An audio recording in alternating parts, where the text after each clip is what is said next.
You're watching the Isaiah Factor, Uncensored. And welcome back to the second half hour of the Factor Uncensored. According to a survey, 2/3 of Texans approved legalizing marijuana for recreational use by adults 21 and up. And 81% say possession of small amounts should be punishable by a citation and fine. Kevin Caldwell with the Marijuana Policy Project joins us to talk about what is holding up the process of legalizing Mary Jane here in Texas. What's on the agenda when it comes to marijuana this year, this session? Well, Isaiah, thank you for having me back on. Always a pleasure. This session, we are not even to the finished filing date, and we have well over 20 cannabis bills on the agenda already. I think, though, when we look at particular leadership in the Senate, we have a couple of bills that I think really give the best chances to improve cannabis policy in Texas. And on the to try to better and expand the Texas Compassionate Use Program, Representative Stacy Click has submitted HB 1805, and that would increase the amount of THC available in the program from 1% of weight to 5%, which is a substantial rise, and the patient should really benefit. It would also include expanding chronic pain in which otherwise an opioid would be recommended. And I think that's important, as well as giving the Texas Department of Health of Health Services the ability to add conditions as they see fit. I think that is Representative Click has been a fantastic champion for patients in Texas. And I think when it comes to improving the compassionate use program, her piece of legislation probably has the best chance to make it through. The penalty reduction side, Representative Joe Moody has put in HB 218 that would lower penalties for under an ounce of cannabis to a Class C misdemeanor, which would be no jail time and a fine up to $400. And then also Representative Alvarez has put forth similar legislation in HB 388. Would mirror what Representative Moody's trying to do, but it would include up to 2 ounces of cannabis. Would that be considered recreational, a recreational amount? Well, we have to remember the Texas Compassionate Use Program does not allow flowers. So anybody possessing cannabis in its natural state is in violation of the law. So I guess theoretically that could be construed as recreational.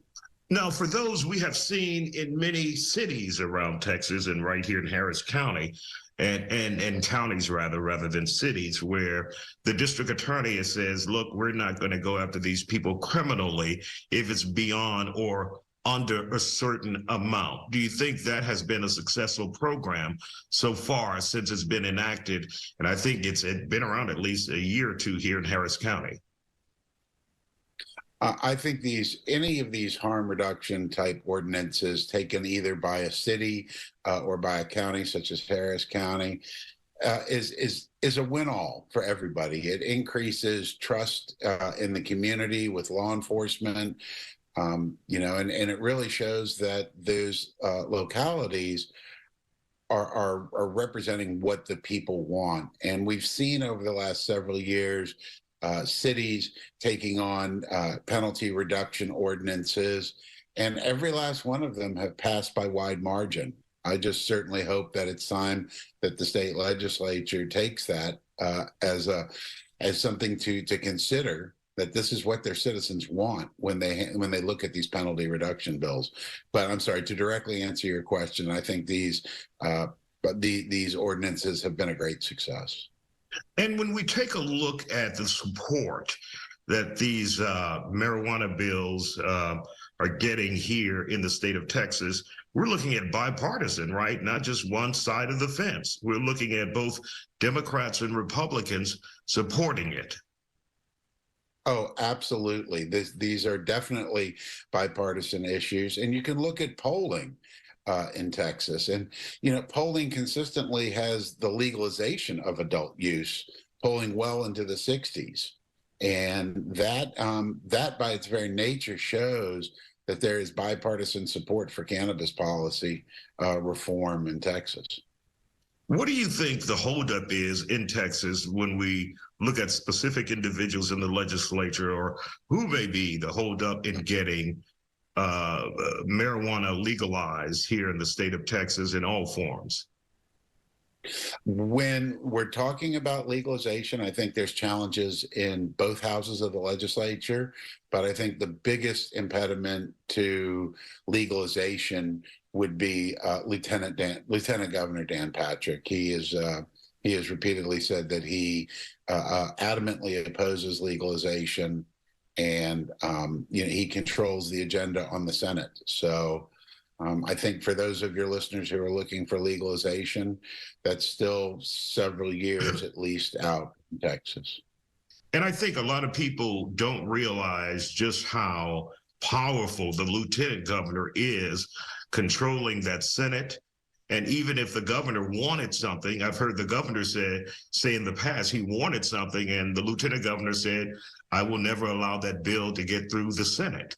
People just don't realize how powerful, even though he has that title, lieutenant governor, the lieutenant governor is here in the state of Texas.